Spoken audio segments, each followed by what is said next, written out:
प्रिय बच्चों, कक्षा 11 की रसायन विज्ञान के क्लास में आपका स्वागत है।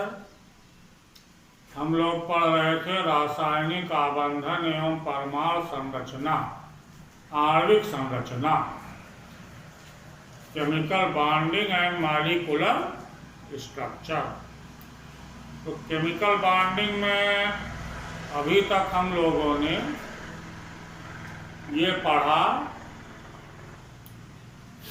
कि पोसेल और लुईस के अनुसार प्रत्येक तत्व अपने बाह्यतम कोश में 8 इलेक्ट्रॉनों की अस्थायी व्यवस्था रखना चाहता है।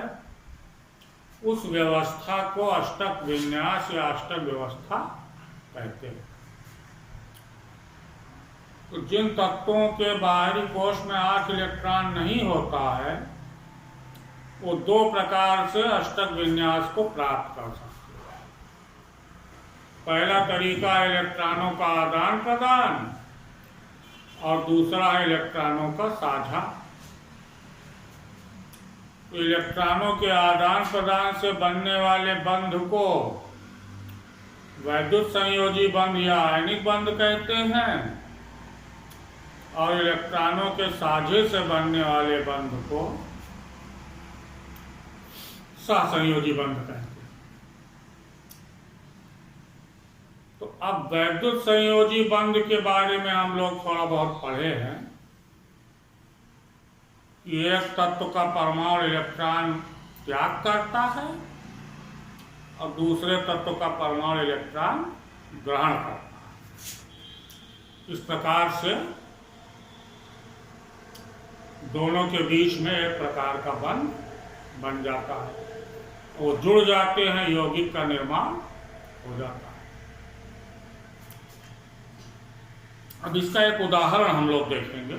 उदाहरण तो 2-3 हम लोग उस दिन देखे थे। एक उदाहरण देखिए, सोडियम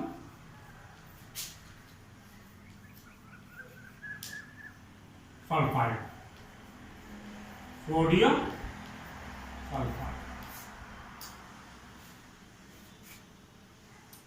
क्या सूत्र होता है? Na2 yes.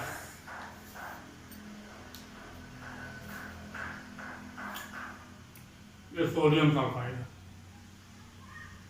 अब सोडियम सल्फाइड का अध्ययन अगर हम लोग करें, ये सोडियम के 2 परमाणु और सल्फर का 1 परमाणु, ये आपस में संयुक्त हो जाते, जुड़ जाते और सोडियम सल्फाइड बना लेते। क्योंकि सोडियम एक तत्व है, दूसरा तत्व सल्फर है। सोडियम धन विद्युती है, सल्फर ऋण विद्युती है। इसका मतलब सोडियम अपने इलेक्ट्रॉन का त्याग करेगा और सल्फर इलेक्ट्रॉन को ग्रहण करेगा। देखिए कैसे सोडियम का इलेक्ट्रॉनिक विन्यास बनाना पड़ेगा। परमाणु क्रमांक कितना होता है? 11। तो ये बन गया 2 8 ये।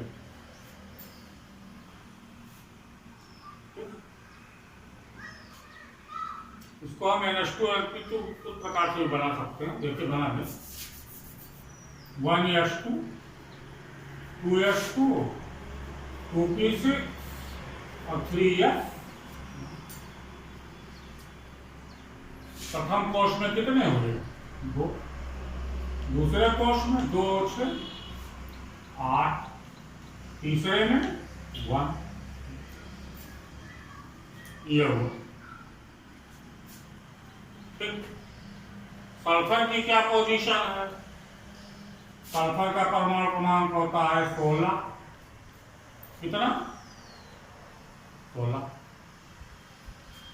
इसका भी इलेक्ट्रॉनिक विन्यास बना लीजिएगा। 1S2 2S2 2P6 3S2 3P4। क्योंकि 16 इलेक्ट्रॉन ही भरना है आपको, तो 2 2 4 6 10 2 12 4 16 ये हो गए। तो प्रथम कोश में कितने इलेक्ट्रॉन? 2, द्वितीय कोश में 8, तृतीय में। अब आपको बताया गया अष्टक विन्यास प्राप्त करना। बाह्यतम कोश में 8 इलेक्ट्रॉनों की व्यवस्था को प्राप्त करना, इनको भी प्राप्त करना है, सल्फर को भी प्राप्त करना है। तो अब इनको आप बनाइए। सोडियम है, बाहरी कोश में कितने इलेक्ट्रॉन है? 1। सोडियम का है 2 है, एक और बनाइए। ठीक। सल्फर की क्या पोजीशन है? 1 2 3 4 5 6 इलेक्ट्रॉन। इनको भी 8 चाहिए, तो अपना 1 इलेक्ट्रॉन त्याग देंगे, त्याग दिया। ये भी अपना 1 इलेक्ट्रॉन त्याग देंगे, त्याग दिया। किसको दे दिया? सल्फर को दे दिया। अब सल्फर के पास कितने हो गए? 2 2 4 2 6 2। इनका जो 1 इलेक्ट्रॉन चला गया, ये कोश समाप्त हो गया। अब इनके बाहरी कोश में 8 इलेक्ट्रॉन है।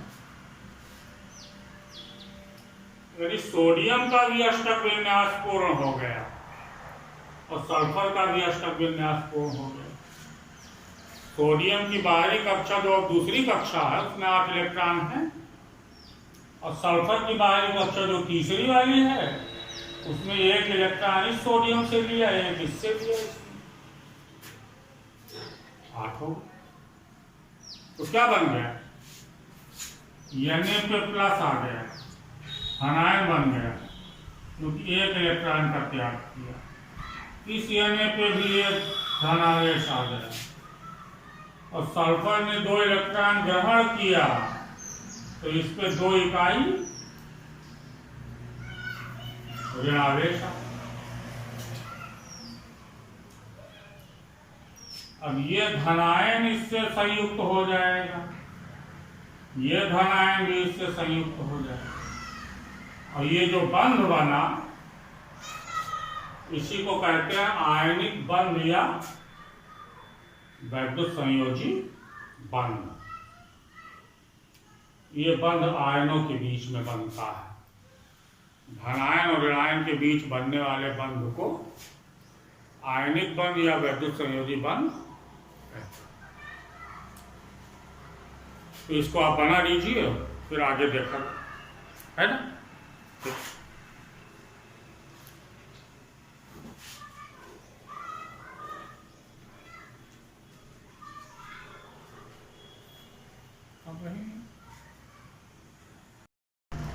वैद्युत संयोजक यौगिकों की विशेषताएं या वैद्युत संयोजक यौगिकों के गुण या वैद्युत संयोजक यौगिकों के सामान्य लक्षण। वैद्युत संयोजक यौगिक माने आयनिक यौगिक। तो पहला लक्षण तो इसका बहुत क्लियर है, क्या?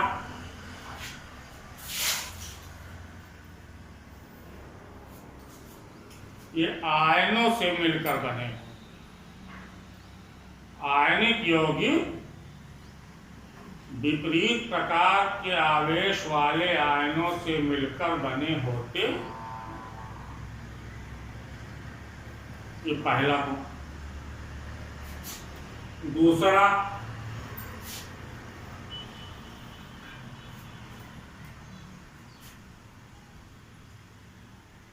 आयनों के मध्य यानी विपरीत आवेश वाले आयनों के बीच प्रबल स्थिर वैद्युत आकर्षण बल कार्य करता है। यानी इनके बीच लगने वाला जो बल है वो स्थिर वैद्युत आकर्षण बल कहलाता है। उसका परिमाण हमने आपको बताया है, कूलाम ने बताया था। यह बराबर 1/4 पाई एप्सिलॉन 0 के Q1 गुणे Q2 बटा R स्क्वायर। यानी ये बल जो है दोनों आवेशों के मात्राओं के गुणनफल के समानुपाती होता है और उनके बीच की दूरी के वर्ग के समानुपाती होता है। 1/4πε0 नियतांक है, के भी नियतांक है। के को माध्यम का परावैद्युतांक कहते हैं। जैसे वायु या निर्वात के लिए के का मान 1 होता है, जल के लिए लगभग 80 होता है। 80 से कुछ कम होता है, लेकिन हम लोग उसको 80 मानेंगे अभी। तीसरी विशेषता इनकी क्या है?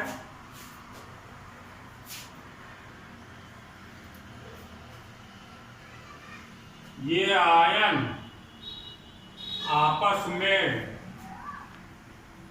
जुड़कर एक प्रकार का क्रिस्टल जालक बनाते हैं। क्या बनाते हैं? क्रिस्टल जालक। जैसे सोडियम क्लोराइड है, तो तमाम प्रकार के सोडियम आयन और क्लोराइड आयन मिलकर एक प्रकार का क्रिस्टल जालक बना लेते हैं। क्या बना लेते हैं? क्रिस्टल जालक।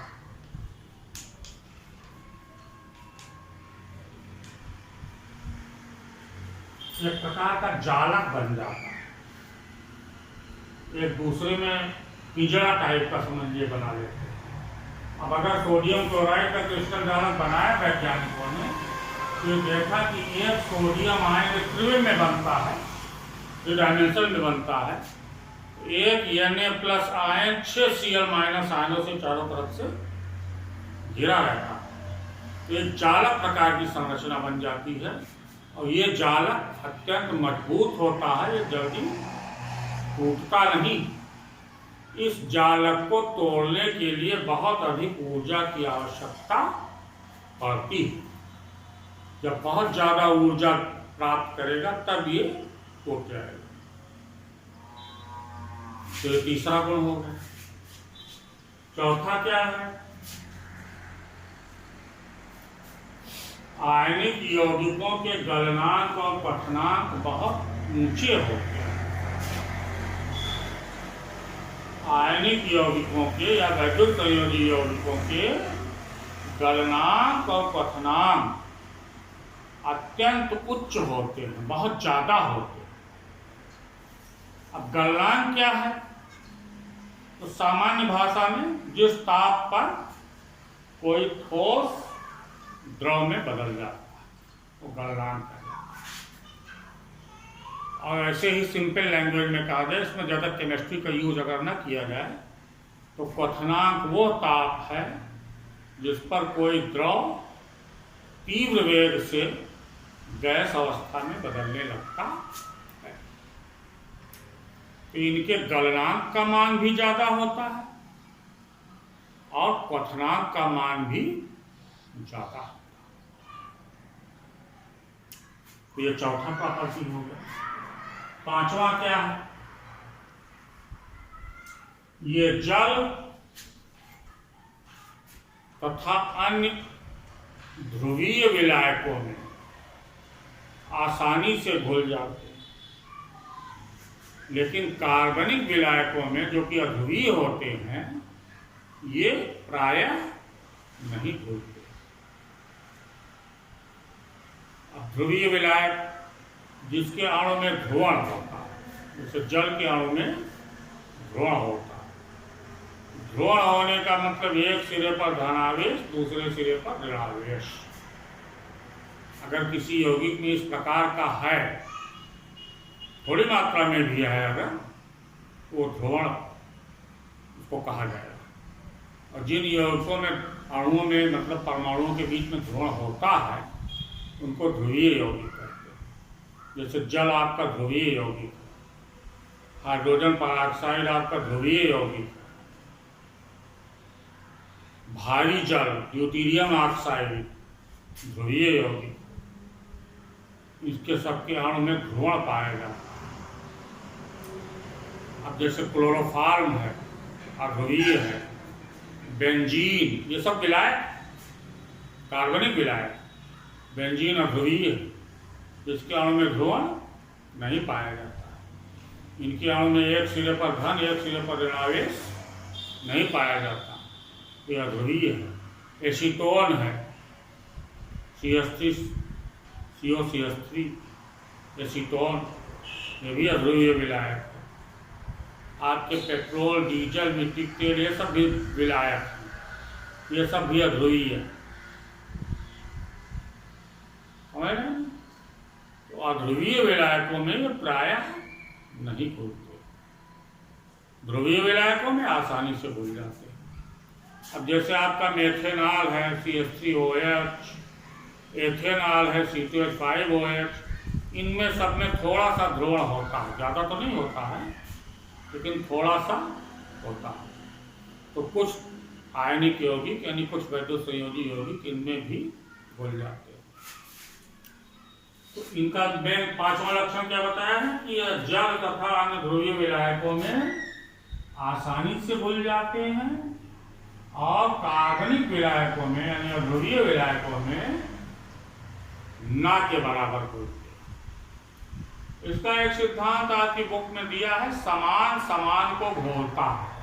तो चूंकि ये भी ध्रुवीय प्रकार के होते हैं, जैसे Na+, एक सिरे पर धन आवेश, एक सिरे पर ऋण आवेश, तो ये खुद स्वयं ध्रुवीय है, तो ध्रुवीय ध्रुवीय विलायक में घुल जाता है, समान समान को घोलता है। लाइट डिसॉल्व्स लाइट, समान समान को घोलता है। तो ध्रुवीय विलायकों में आसानी से घुल जाते हैं, लेकिन कार्बनिक विलायकों में यानी अध्रुवीय विलायकों में बहुत कठिनाई से, बहुत कम और लगभग ना के बराबर घुलते हैं। छठवां क्या है? पिघली हुई अवस्था में तथा जलीय विलयन में ये विद्युत के सुचालक होते हैं, ये जानना है। अब इसको समझना पड़ेगा। अभी हमने बताया आपको कि मान लीजिए ठोस नमक का टुकड़ा है, Na+ आयन और Cl- आयन से जुड़कर, ये दोनों के बीच का जो बंध है, कौन सा बंध है? ये आयनिक बंध है। कौन सा बंध है? आयनिक बंध है। ये बहुत मजबूत होता है। तो ठोस अवस्था में ये बंध बना रहने के कारण ये विद्युत का कुचालक होता है। लेकिन अगर इसको आप गर्म करके पिघला दें, तो पिघलने पर जब ये द्रव में बदल जाएगा, लिक्विड हो जाएगा, तब ये बंध यहाँ का समाप्त हो जाएगा। जितने Na+ और Cl- आयन के बीच बंध हैं, वो समस्त बंध टूट जाएंगे, यानी वैद्युत संयोजी बंध ऊष्मा के प्रभाव से टूट जाएगा और ये आयन अलग अलग हो जाएंगे। तो आयन गति करने लगेंगे। आयन जब मुक्त हो जाएंगे तो ये गति करेंगे विद्युत क्षेत्र की दिशा की ओर, इनका गति प्रारंभ हो जाएगा। तो आयनों के या इलेक्ट्रॉनों की गति को ही विद्युत धारा कहते हैं। तो ये विद्युत के सुचालक हो जाएंगे, ये विद्युत धारा के प्रवाहित होने में सहायक हो जाएंगे। ऐसे ही अगर आपने नमक को, अभी हमने बताया, पानी में घोल दीजिए, तो पानी में घोलने पर ये जो बल है, ये वायु में जो बल था उसका 1/80 हो जाएगा, या आप कह सकते हैं 1/78.5 हो जाएगा। यानी पहले की तुलना में बहुत कम हो जाएगा। तो इस बल के कम हो जाने से ये बंध अपने आप टूट जाएगा। तो जैसे आपने पानी में घोला तो सभी Na+ और Cl- आयन टूट गए और पानी में निरंतर इधर उधर अनियमित ढंग से गति करने लगेंगे। लेकिन जब उनमें विद्युत धारा प्रवाहित की जाएगी तो Na+ आयन कैथोड की ओर और Cl- आयन एनोड की ओर गति करने लगेंगे। यानी विपरीत आवेश वाले प्लेट की ओर उनका आयनों का गति प्रारंभ हो जाएगा। आयन माने आवेश युक्त कण, आवेश युक्त कणों को ही आयन कहते हैं। यानी आयनों का प्रवाह होने लगेगा, इसका मतलब आवेशों का प्रवाह होने लगेगा। यानी विद्युत धारा के बहने में आसानी हो जाएगी, विद्युत धारा के सुचालक हो जाएंगे। अगर आप नमक का सॉलिड है, आपका ठोस नमक का टुकड़ा है, या कोई भी सहसंयोजी यौगिक अगर ठोस अवस्था में है तो विद्युत का कुचालक होता है। लेकिन गलित अवस्था में या विलयन की अवस्था में वो विद्युत का सुचालक हो जाता है, क्योंकि आयनों के बीच का जो विद्युत संयोजी बंध है वो टूट जाता है, तो आयन मुक्त हो जाते हैं और वो गति करने लगते हैं। अंतिम गुण इनका ये है कि विद्युत संयोजी बंध यानी आयनिक बंध की प्रकृति अदिशात्मक होती है, नॉन डायरेक्शनल। इनके बंध की प्रकृति अदिशात्मक होती है, यानी ऐसा नहीं है कि किसी निश्चित दिशा से धनायन और ऋणायन का संयोग हो, किसी भी दिशा से वो एक दूसरे से जुड़ सकते हैं। इसीलिए वैद्युत संयोजी यौगिकों की कोई निश्चित ज्यामितीय आकृति नहीं होती, इनकी कोई ज्योमेट्रिकल स्ट्रक्चर नहीं होता। सहसंयोजी यौगिकों में होता है, उसको भी हम लोग पढ़ेंगे, लेकिन वैद्युत संयोजी यौगिक की कोई निश्चित ज्यामितीय आकृति नहीं होती। इस बंध की प्रकृति अदिशात्मक होती है।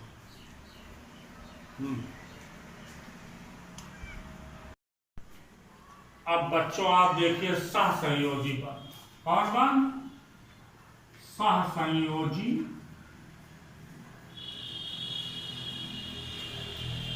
ये कौन सा बंध है? इसको कोवैलेंट बॉन्ड कहते हैं। कोवैलेंट, प्रकृति में जितने भी यौगिक या अणु हैं उनके 95% यौगिकों या अणुओं में ये बॉन्ड पाया जाता है, कोवैलेंट बॉन्ड। तो इसका अध्ययन हम लोगों को करना है। सहसंयोजी बंध बनने के कई सिद्धांत, इनका तो अध्ययन हम लोग एक एक करके ही कर पाए, लेकिन आज जो सबसे प्रारंभिक सिद्धांत, प्रारंभिक धारणा, उसी के बारे में हम लोग चर्चा करें। क्या होता है? विद्युत ऋणात्मकता एक गुण होता है तत्वों का।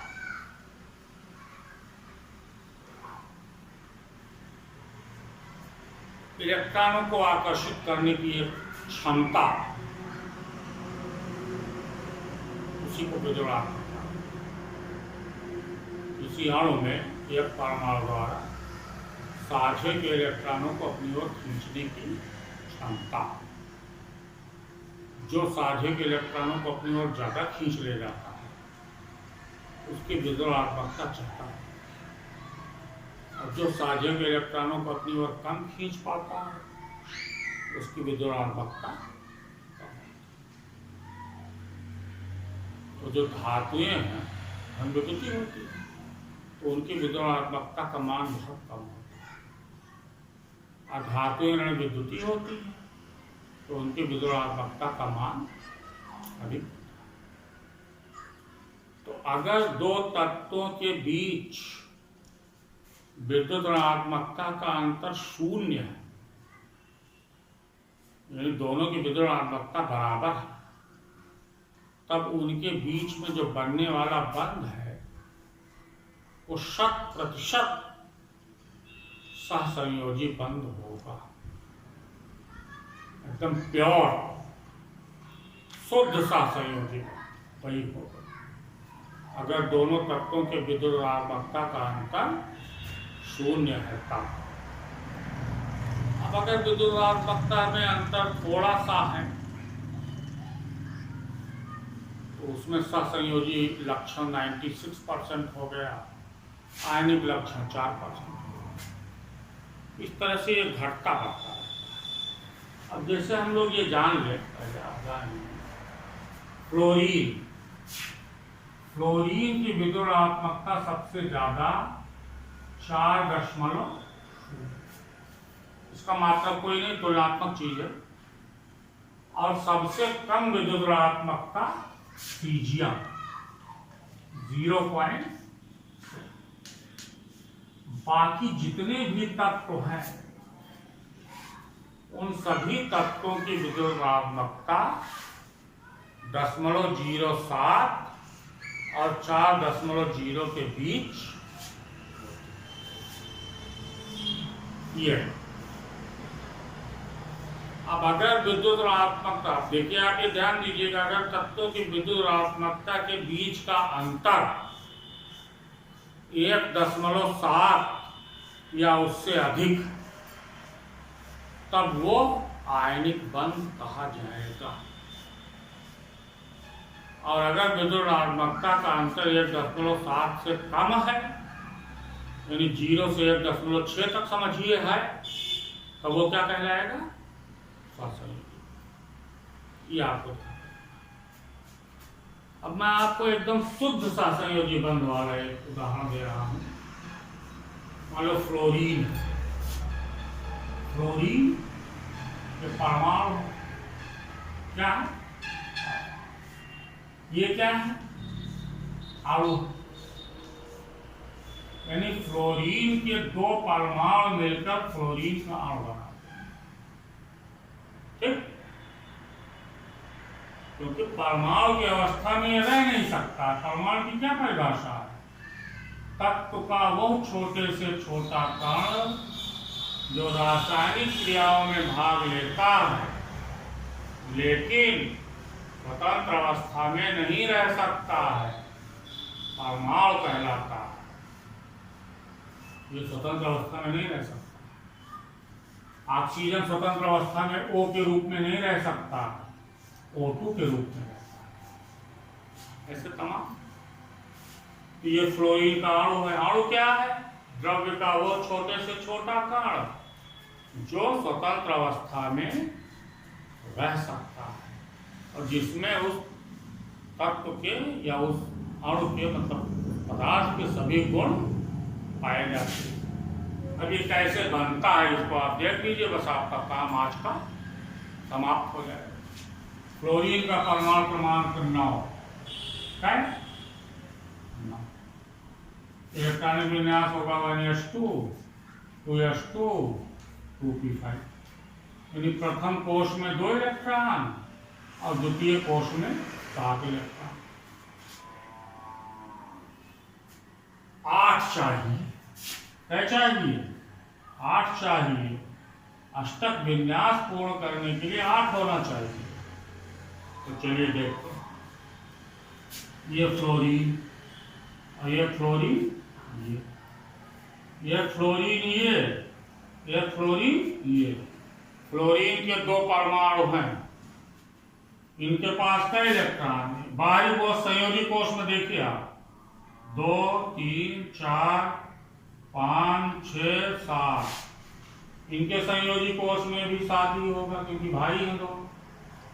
1 2 3 4 5 6 और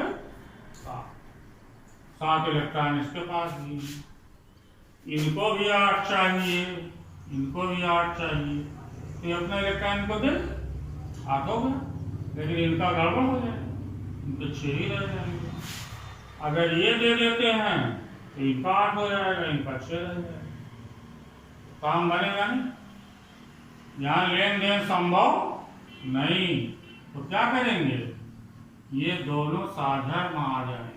एक इलेक्ट्रॉन साझे में ये दे देगा, एक इलेक्ट्रॉन साझे में ये दे देगा।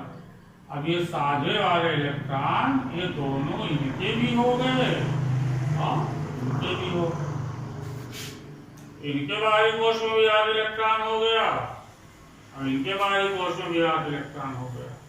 जैसे इसको आप देखें तो इसके पास कितने इलेक्ट्रॉन हो गए, 2 2 4 2 6 2 8। इसको देखिए